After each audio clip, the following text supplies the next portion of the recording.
How's it going, everyone? It's midnight. So today I just wanted to show you some clips I took when stuntman and actor Kane Hodder was here a couple months ago. So Kane Hodder is known for his role as Jason Voorhees in the slasher franchise Friday the 13th.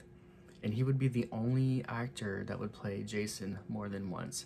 In fact, he played Jason 4 consecutive times in this franchise. Kane Hodder is also known for his role in another slasher series called Hatchet as Victor Crowley. A very gruesome guy, if you ask me. He has some very gnarly kills that would please Jason himself.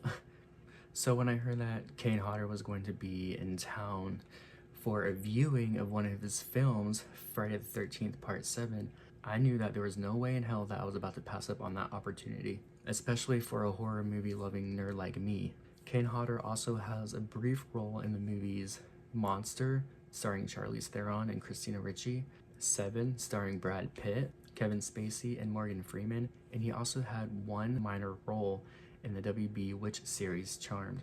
Part 7 was actually one of my favorite movies growing up as a kid. I know that's kind of sad to say. Well, maybe not my favorite movie growing up as a kid, but it was my favorite one in the franchise because of the final girl.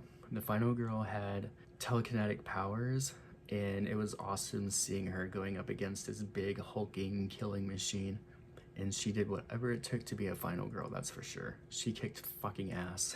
So I compiled some of the clips I took when Kane was here, and I'm going to show you, so I hope you enjoy.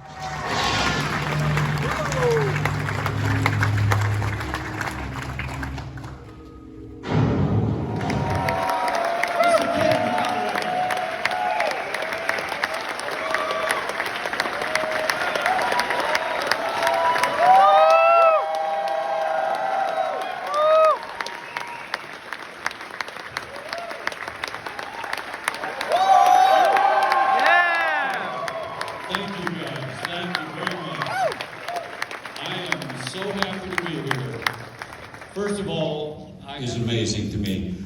The movie came out on May 13th, 1988, which was actually my wife's birthday. We weren't married yet, but it was her birthday, and she was like, oh fuck, I gotta watch you murdering people on my birthday, great. But it worked out quite well. Really appreciate you guys coming here and watching this with us. This is going to be such a fun experience. As you already know, that it is my favorite Friday movie that I ever did. I loved playing the character all 4 films that I did, but this is the one that, first of all, put me on the map. Right. And it just, as a stunt person, which I've been for 45 fucking years, hard to believe. We were talking at dinner and at the stunts on that show and just shows like The Incredible Hulk and Dukes of Hazzard, Wonder Woman. Just, it's been an amazing career, and you guys already know that I would have been happy with having a successful stunt career. That's one thing. But then you play a character like this, and everything changes, because you have to remember, when I stepped into the role, this character was known around the world already. So imagine how amazing it felt that I'm gonna wear that fucking hockey mask. It's still hard to believe. And I felt it was such an honor, and I wanted to do whatever I could to do the character justice, because I was a horror fan already. I was a Jason fan before this point. And I just thought, what can I do to add a little bit to the character?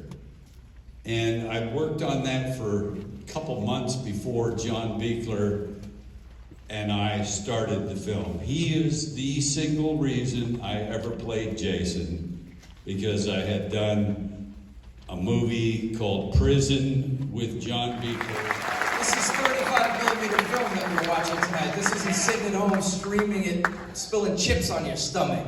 You can't watch this movie on 35 millimeter with Kane in the room except at the Hollywood Theater. And here's what we're going to do. Immediately after the film, Kane and I are going to jump back on stage and continue this conversation for a few minutes. And after that, and I'll open it up for some questions if we have time on the floor. And after that, we're going to ask anyone who wants to meet Kane to form a line down this aisle right here. And we will stay here as long as it takes. You'll all get a chance to meet Kane, all right? And one last thing, if I could, do not be afraid to scream and yell and shit during this movie because it makes it more fun. You don't have to tell these guys that. Ladies and gentlemen, Kane Hodder. We'll see you in a few minutes.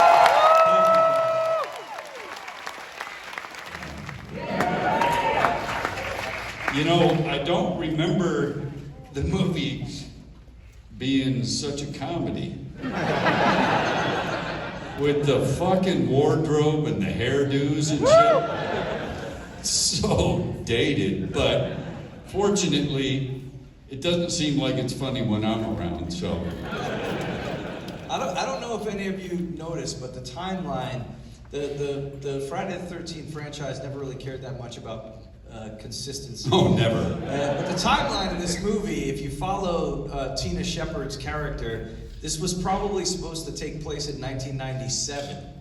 So it was like in the future, but it was made in 1988, but 97 looked a lot like what I remember 88 looking like. So it's like it's weird to think that it was actually set like a decade later because of her age. Yeah. But anyway, when I was watching it with you tonight, the Yes. thing that occurred to me is it's a fucking miracle you're even alive to be here sitting on stage with me. You had everything that could possibly happen to a stuntman happen to you in this film. That is true. I mean, the fire stunt is my favorite fire stunt I've ever done, which you've already heard me talk about. It's just so well photographed, and I was on fire so long, fully engulfed, and I just love this stunt. Now, if you noticed that as she gets the gasoline spraying on me, she suddenly gets a little splash of it on her shirt and has to take her shirt off. Now, that was not part of the script. That was because wardrobe department fucked up. And we shot the whole scene with the fire and everything and realized she had the wrong wardrobe on. She didn't have her shirt over when we shot the whole thing, so they had to do a shot where they had to explain why she's suddenly dressed differently. It works because nobody really picks up on it. And another big blooper to me is when, right before the sleeping bag scene, they show the tent that those two people are in. And then you see the POV shot of me stalking the tent. It's a completely different tent. I was amazed when I saw the movie. I thought, what the fuck is that? How is that gonna work? It's a tent with a point in the top, it's square, and then when you see me walking around the tent, it's a fucking dome.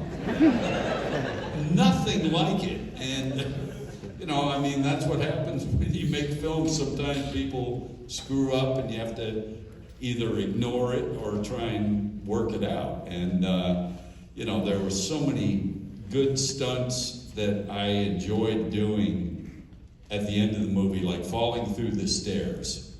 Again, those of you that have heard me talk about it know that I was standing at the top of the stairs, and I know I have to fall straight back like a tree. That's how I felt it needed to be.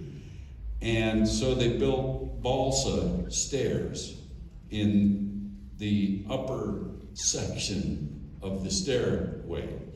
It was all balsa, and the top few stairs were balsa. Then it became real again. all practical, all real wood. And as I'm standing up there, I'm looking where I'm gonna fall, I'm thinking, I hope there's enough balsa stairs. And sure enough, when I did the stunt, and I fell through and landed on my little pad in there, hit my elbow on the way through, but that's not a big deal. When I went and checked, my head went through the last balsa stair before the real one started again. So I got very lucky there. You know, again, the fire stunt is my favorite of all the fire stunts I've ever done.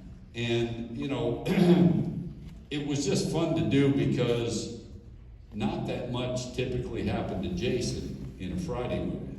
She has the powers, so it was a lot more of a interesting battle. Brian, where are you? Okay. I asked Brian to take some notes while we're watching the movie so I can talk about certain things. Is that all right? Yeah, but I want to just go back for a minute to the firewalk, because that firewalk at the time was the longest any stuntman had been on fire. How long were you on fire in that scene? 44 seconds. And how long is the average time for a man to be on fire? It's more like 30 something. Oh, not even. More like 15 seconds.